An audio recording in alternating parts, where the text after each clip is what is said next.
જય શ્રી કૃષ્ણ બધાને. તો કેમ છો બધા? આશા કરું છું કે બધા મજામાં હશો. તો જો ફ્રેન્ડ્સ, આજે આપણે વઘારેલી દહીંના ગોળાવાળી રોટલી બનાવવાની છે. આપણે જેને કહેવાય કે છાશવાળી રોટલી. તો તેના માટે આપણે અહીંયા ડુંગળી સુધારી લીધી છે, મીઠો લીમડો છે વઘાર માટે, અને અહીંયા ટામેટો, લસણ અને લીલું મરચું પણ સુધારી લીધું છે. અને અહીંયા જો દહીંનું ગોળું પણ તૈયાર કરી લીધું છે ચણાનો લોટ નાખીને અંદર.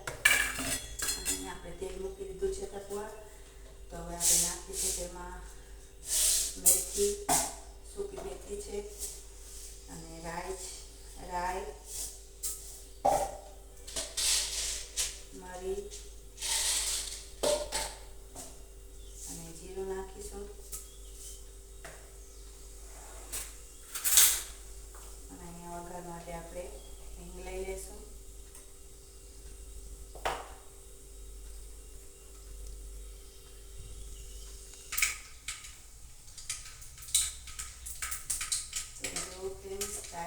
જીરું પકડી જાય એટલે સૌ પ્રથમ તો આપણે હિંગ અને મીઠું નાખીશું.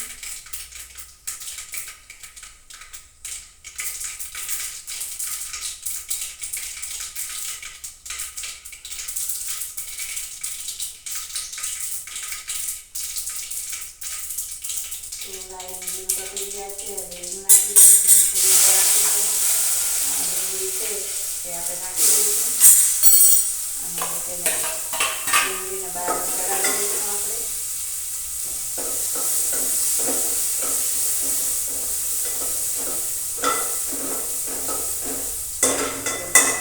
સાંકળી લઈશું. અને અહીંયા આપણે સૂકું લસણ સુધારેલું છે એ પણ આપણે તેમાં નાખી દઈશું, જે ડુંગળી ભેગું બરાબર મિક્સ થઈ જાય. આપણે ચડાવી દઈશું.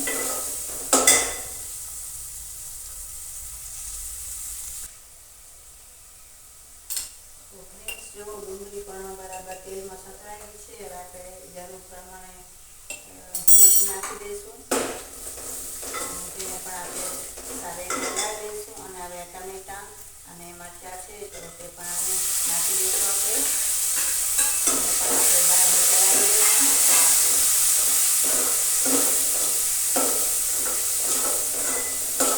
ટમેટાને બહુ ચડકાવા નહીં લાગે, થોડી વારમાં પડી જશે.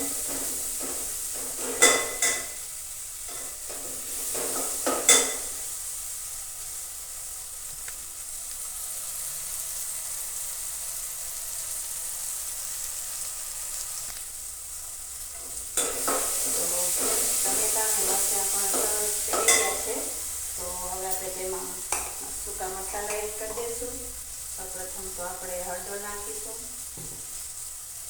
ધાણા જીરું પાવડર નાખીશું, અને લાલ મરચું પાવડર જરૂર પ્રમાણ નાખીશું. નહીં તીખું ને નહીં મોડું એવું બનાવીશું મીડિયમ. તો આપણે મસાલા સારી રીતે મિક્સ કરી લઈએ.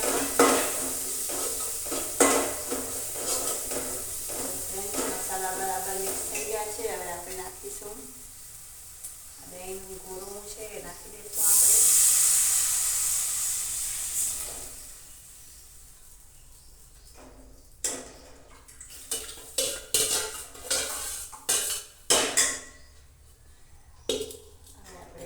ચમચાની મદદથી સારી રીતે મિક્સ કરી લઈશું.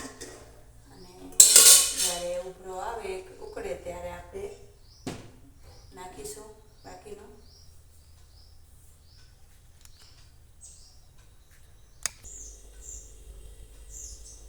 તો ફ્રેન્ડ્સ, અહીંયા આપણી કઢી સરસ ઉકળી ગઈ છે. હવે જોઈ શકો છો. જુઓ, હવે આપણે તેમાં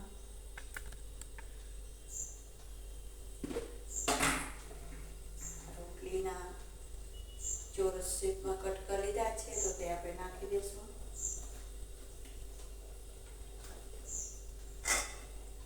ત્યારબાદ તેને આપણે સારી રીતે મિક્સ કરી લઈશું.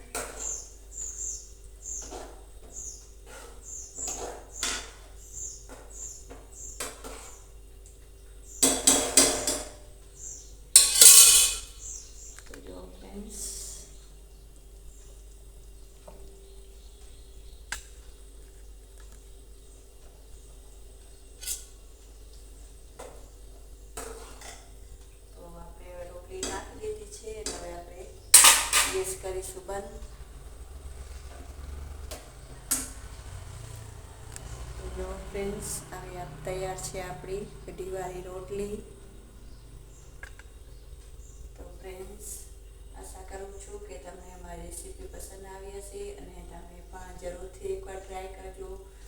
આ શિયાળા અને ચોમાસામાં બહુ મસ્ત લાગે છે આવી રીતે બનાવીને ખાવાની. ખૂબ મજા આવે છે અને બહુ ટેસ્ટી પણ બને છે. બસ એક ડુંગળીનો વઘાર કરશો તો બહુ ટેસ્ટી બનશે. તો ફ્રેન્ડ્સ, આશા કરું છું કે તમને મારો વિડીયો પસંદ આવ્યો હશે. મારી ચેનલમાં નવા હો તો લાઈક અને સબસ્ક્રાઈબ કરવાનું